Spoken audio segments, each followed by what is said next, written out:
ओम नमः शिवाय। मैं मुकेश कुमार मिश्र अपने चैनल एस्ट्रोलॉजी एंड आयुर्वेदा में आप सभी मित्रों का हार्दिक अभिनंदन करता हूं।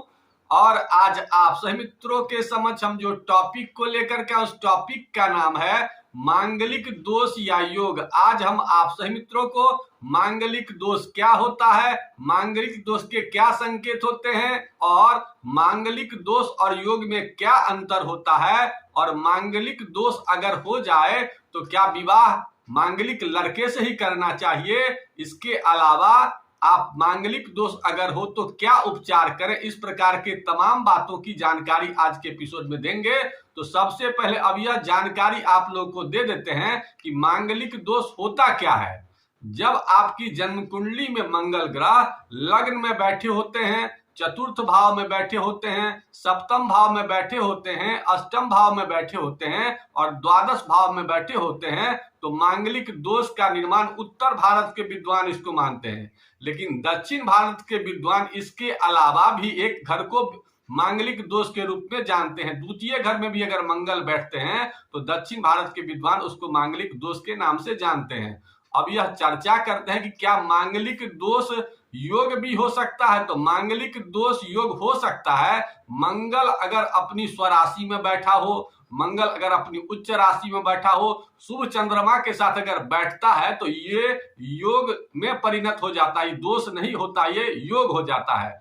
बहुत सारे विद्वानों का ये मत है कि मंगल के साथ कुछ पाप ग्रह बैठ जाते हैं तो मांगलिक दोष खत्म हो जाते हैं। लेकिन मेरा ये मानना है कि जब भी मंगल के साथ पाप ग्रह बैठते हैं तो उसमें और उसके जो गुण होते हैं उसमें और भी नुकसान होने वाले होते हैं, पॉजिटिव गुण नहीं आता। अगर मंगल के साथ शनि बैठ गया, मंगल के साथ राहु बैठ गया, मंगल के साथ सूर्य बैठ गया, तो ऐसे में वो पाप ग्रह के जैसा ही परिणाम ज्यादा मात्रा में देता है। लेकिन मंगल के साथ कोई शुभ ग्रह बैठ गया, जैसे शुभ चंद्रमा बैठ गए, गुरु बैठ गए या शुक्र बैठ गए, ये सब शुभ ग्रह हैं, तो इसमें क्या होता है कि मांगलिक दोष के जो निगेटिव परिणाम है तो उसमें उसकी कम मात्रा हो जाती है, पॉजिटिविटी ज्यादा हो जाती है। अब यह चर्चा करते हैं कि मांगलिक दोष अगर आपकी जन्म कुंडली में होता है तो क्या क्या संकेत देते हैं, कैसे समझे बिना जन्म कुंडली वाले कि हम मांगलिक हैं। तो अगर आपको गुस्सा बहुत ज्यादा आता हो तो समझ जाएं कि आपके अंदर में मांगलिक दोष का प्रभाव होता ही है। अगर आपको बराबर सिर दर्द करे,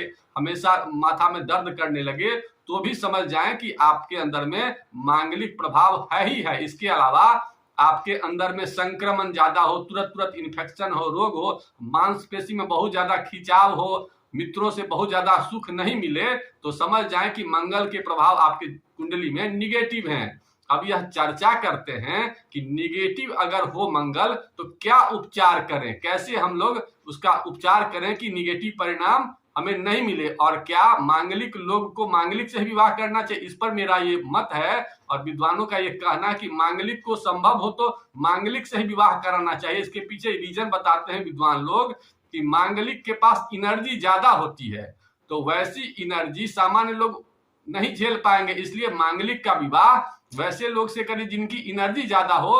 तो वो लोगों में क्या होगा कि समानता होगी। अगर जिसके पास कम अगर वजन उठाने की क्षमता है और उसको ज्यादा अगर वजन दे दिया जाए तो क्या होगा, निगेटिविटी और ज्यादा हो जाएगी। इसीलिए समान विचारधारा के लोगों से ही मांगलिक दोष का प्रभाव कम होता है। इसलिए प्रथम प्रयास तो यही होना चाहिए कि मांगलिक का विवाह मांगलिक से ही होना चाहिए। इसके अलावा अगर आप विवाह कर चुके हैं या कोई विशेष मजबूरी हो तो क्या उपचार करना चाहिए। अब ये चर्चा करते हैं कि सबसे पहले कुछ चीजों का इसमें प्रिकॉशन लेना चाहिए। अगर आप मांगलिक हैं तो सबसे पहले आपके वैवाहिक कार्यक्रम में मांसाहार का प्रयोग नहीं होना चाहिए, पहला चीज। दूसरा चीज ये होना चाहिए कि बम बारूद का प्रयोग नहीं होना चाहिए, क्योंकि मंगल का संबंध मांसाहार से भी है, मंगल का संबंध बम बारूद से भी है, इसलिए इन पदार्थों का प्रयोग नहीं करना चाहिए। इसके अलावा अगर आप कुछ विशेष उपाय करना चाहते हैं तो अगर मांगलिक आप हैं तो वर्ष में एक बार अपने रक्त का दान कर दिया कीजिए।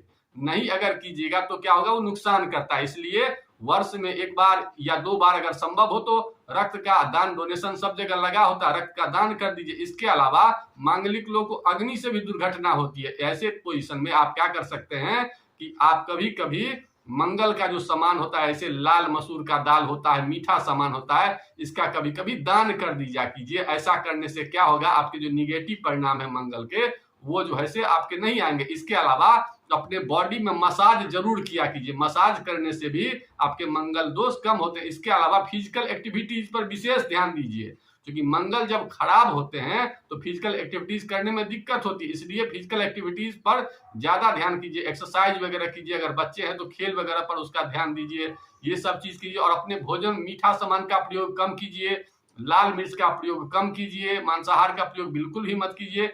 ये सब अगर आप करने लगेंगे तो आप देखेंगे कि मांगलिक जो निगेटिव परिणाम है वो आपके पॉजिटिव में बनने लगेंगे, और आप देखेंगे कि आपके जो भी आपके पार्टनर है उनसे आपका जो रिश्ता है वो अच्छा हो रहा है। क्योंकि मंगल का मतलब क्या होता है, आपके अंदर में गुस्सा का ज्यादा प्रभाव होना निगेटिव होते हैं, और पॉजिटिव जब होते हैं तो आपके अंदर में धैर्य देता है। इसलिए मंगल को चंद्रमा के साथ होने से लक्ष्मी योग का निर्माण बताया गया है। मंगल अगर स्वराशि में होते हैं तो रुचक योग का निर्माण होता है। इसलिए मंगल को शुभ करने का प्रयास अगर करेंगे तो मांगलिक दोष के जो निगेटिव परिणाम है वो पॉजिटिव में आने लगेंगे। इन्हीं बातों के साथ आज के एपिसोड को यहीं समाप्त करते हैं। आप लोगों को अगर इस पोस्ट में कहीं कोई कमी लगती है तो उसे कमेंट बॉक्स में लिखिए, और किसी प्रकार की कोई समस्या हो तो उसे कमेंट बॉक्स में लिखिए। मैं उस कमेंट को देख करके उसका उपाय देने की कोशिश करूंगा। अगर आप लोग को पोस्ट अच्छा लगा तो लाइक करिए और अपने मित्रों को भी शेयर कीजिए, और साथ ही साथ हमारे चैनल से अगर अभी तक आप नहीं जुड़े हैं तो हमारे चैनल को भी सब्सक्राइब कर लीजिए, जिससे आने वाले दिनों में हम बहुत अच्छे अच्छे टॉपिक, ज्योतिष से संबंधित, आयुर्वेद से संबंधित जानकारी आप लोगों को देंगे। इन्हीं बातों के साथ आज के एपिसोड को यहीं समाप्त करते हैं। आप लोगों ने वीडियो देखा इसके लिए धन्यवाद। ओम नमः शिवाय।